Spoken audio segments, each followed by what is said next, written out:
بسم اللہ الرحمن الرحیم۔ اور وہ قصہ شروع ہو جاتا ہے جس میں سبق میں لانا چاہتا ہوں۔ سب سے پہلے جبریل امین نے آپ صلی اللہ علیہ وسلم کے سینہ اطہر کو چیرا، ناف تک، دل کو نکالا، زمزم سے دھویا، اور ایمان اور حکمت کا بہت بڑا تشت جو ہے سونے کا وہ انڈیل دیا۔ یہ وہ سفر تھا جب زمین تنگ آ جائے، جب زمین میں انسان کو تنگی اور ترشی کا سامنا ہو تو پھر اس سے رابطہ کرنا چاہیے۔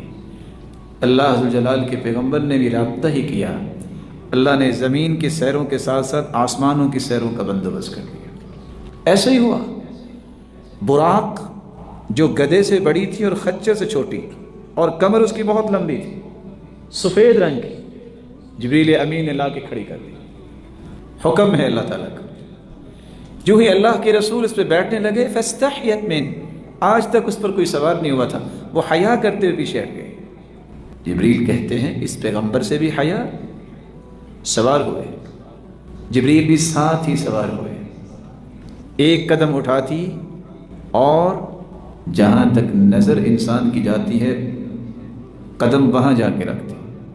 وہ سفر جو 40 دن کا سفر تھا مکہ اور بیت المقدس کا، آنن فانن رسول اکرم صلی اللہ علیہ وسلم کو لے کر یہ براق بیت المقدس پہنچے۔ انبیاء علیہم الصلاۃ والسلام موجود تھے۔ اللہ کے رسول صلی اللہ علیہ وسلم سواری کو باندھنے لگے۔ جبریل امین علیہ الصلاۃ والسلام نے کیسا پر لگایا اور پتھر میں سوراخ کیا، کہا یہاں نہیں، آپ نے یہاں باندھنا ہے۔ پھر آپ نے تمام انبیاء کو نماز پڑھائی۔ وہاں سے پھر اگلا سفر اللہ کے رسول صلی اللہ علیہ وسلم کو لے کر، سبحان الذی اسری بعبدہ لیلا من المسجد الحرام الی المسجد الاقصی۔ وہاں سے پھر آسمانوں کی سیر، پہلے آسمان پر پہنچے۔ کون ہے؟ جبریل امین نے جواب دیا، جبریل ہوں۔ آپ کے ساتھ کون ہے؟ کہا میرے ساتھ محمد صلی اللہ علیہ وسلم۔ دروازہ کھولا گیا، پہلے اور دوسرے اور تیسرے ساتوں آسمانوں کی سیر کروائی۔ اللہ عز و جلال نے یہ سیر کیوں کروائی؟ وہ غم، وہ پریشانیاں، وہ تکلیفیں اس قدر زیادہ ہو چکی، اللہ نے ساری پریشانیاں وہ مٹا دیں اور معراج کی سیر کروا کے ایک نیا عزم اور ولولہ عطا کیا کہ جب کالی گھٹائیں زیادہ آ جائیں تو پھر بارش بڑی پیاری پڑتی ہے۔ زندگی میں جب زیادہ مشکلیں آ جائیں سمجھ لیا کرو اب یہ ختم ہونے والی ہے۔ جب زیادہ وطیس ہو جائے تو پھر اللہ عز و جلال کا یہ نظام ہے، ان مع العسر یسرا، ان مع العسر یسرا، لن یغلب عسر علی یسرین۔ تنگی ایک ہے، آسانیاں دو ہیں۔ ایک تنگی دو آسانیوں پہ کبھی غالب نہیں آتی۔ اتنا بڑا کام، لیکن منافقوں اور کافروں کے لیے ہمیشہ اس طرح کی کام اور اس طرح کی باتیں تکلیف دہ ہوتی ہیں۔ جو ہی آپ واپس آئے، آپ نے بیت المقدس اور آسمان کی سیر کی بات کی، ابو جہل کو موقع مل گیا، سیدھا ابو بکر صدیق رضی اللہ تعالیٰ عنہ کے پاس آیا، کہتا ہے ایک بات تو بتاؤ، اگر کوئی کہے کہ میں راتوں رات بیت المقدس گیا، پہاڑوں پہ چڑھا، وادیوں میں اترا، ہو سکتا ہے؟ سیدنا ابو بکر صدیق رضی اللہ تعالیٰ عنہ نے فرمایا ایسا تو نہیں ہو سکتا، 40 دن کا راستہ ایک رات میں کیسے طے ہو گیا؟ مسکرایا۔ پھر پوچھتا ہے کیا خیال ہے اگر کوئی کہے کہ میں آسمانوں پہ بھی گیا ہوں، ایسا ہو سکتا ہے؟ ایسا تو نہیں ہو سکتا۔ بڑا کھلکھلا کے ہنستا ہے، کہتا ہے جانتے ہو کون کہتا ہے؟ کہا کون کہتا ہے؟ کہا آپ کا دوست محمد کہتا صلی اللہ علیہ وسلم۔ کہا اگر اس ہستی نے کہا ہے تو دونوں ہی ہو سکتے ہیں۔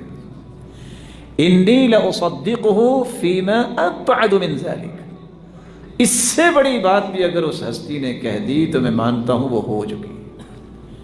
میرے اور آپ کے لیے یہ ایک نمونہ ہے، صدیق کو صدیق ایسے نہیں کہتے۔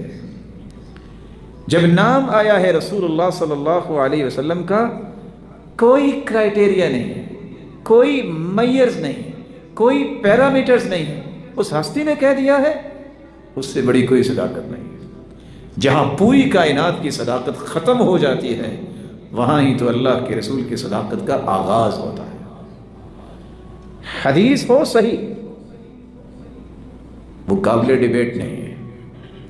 آج آپ دیکھتے ہیں لوگ کہتے ہیں اس پہ ڈیبیٹ ہوگی۔ اللہ کے رسول سے ثابت ہونے والی بات قابل ڈیبیٹ نہیں، قابل ڈیبیٹ اس شخص کا ایمان ہے جو کہتا ہے کہ میں حدیث پہ ڈیبیٹ کروں گا، اور ایمان اس کو کہتے ہیں جو سیدنا ابوبکر صدیق رضی اللہ تعالیٰ عنہ نے ثابت کر دیا کہ اللہ کے رسول نے کہا ہے، پھر دونوں ہی ہو سکتے ہیں۔ یہاں ایک اور راز کی بات بھی اللہ ذو الجلال نے ایک دکھائی، جنت بھی دکھائی، جہنم بھی دکھائی۔ جب وہ سوال کر رہے تھے بیت المقدس کے متعلق، ان کا مقصد تو یہ نہیں تھا کہ ہم دیکھیں کہ بیت المقدس کیسی ہے، وہ تو جھٹلانے کا بہانہ تلاش کر رہے تھے۔ سوالات شروع ہو گئے۔ اللہ کے رسول فرماتے ہیں کہ جب سوالات شروع ہوئے اب انسان رات کو جائے تو یہ سوچ کے تو نہیں جاتا، اللہ کے حکم سے گئے کہ ایک ایک دروازے اور ایک ایک چیز کے بارے میں سوال کیا جائے گا، لیکن اللہ اپنے بندوں کو اکیلا نہیں چھوڑتا۔ اللہ جل جلالہ نے پوری بیت المقدس اپنے پیارے پیغمبر کے سامنے کر دی۔ روایت کے الفاظ ہیں، دیوار پہ اللہ کے رسول صلی اللہ علیہ وسلم کو جہنم بھی دکھائی گئی جس طرح نماز میں۔ آج پروجیکٹر پہ دیکھتے ہیں نا لوگ، آج پروجیکٹر پہ لوگ دیکھتے ہیں نا قرآن بھی اور حدیث بھی اور سب کچھ۔ اللہ تعالیٰ نے اس وقت اپنے پیغمبر کو دکھا دیا، ایک ایک چیز جو پوچھ رہے تھے اللہ کے رسول بتا رہے تھے۔ لیکن مزے کی بات دیکھیے، مومن تو اللہ کے رسول کی بات سن کے ایمان لے آتا ہے، کافر اور منافق پھر بھی نہیں مانا۔ دوسری بات جو معراج پہ جا کے اللہ کے رسول کے سامنے پیش کی گئی، آپ کے سامنے ایک پیالہ بیت المقدس کے پاس بھی شراب کا اور دودھ کا پیش کیا گیا، اللہ کے رسول نے وہاں بھی دودھ لیا۔ بعض روایت میں آتا ہے شہد کا پیالہ بھی تھا۔ معراج پہ جب گئے تو پھر 2 پیالے پیش کیے، شراب کا بھی دودھ کا بھی۔ اللہ کے رسول صلی اللہ علیہ وسلم نے دودھ کا پیالہ لے لیا۔ جبریل نے جب یہ دیکھا تو فوراً کہنے لگا اصبت الفطرہ، آپ نے فطرت کو اختیار کر لیا ہے۔ وَلَوْ أَخَذْتَ الْخَمْرَ لَغَوَتْ أُمَّتُكَ، اگر آپ شراب لے لیتے تو آپ کی پوری امت گمراہ ہو جاتی، بڑے کی غلطی پوری قوم کی غلطی ہوتی۔ آپ صلی اللہ علیہ وآلہ وسلم کو اس پوری سیر کے اندر صرف دودھ پسند آیا اور دودھ پینے کا موقع ملا۔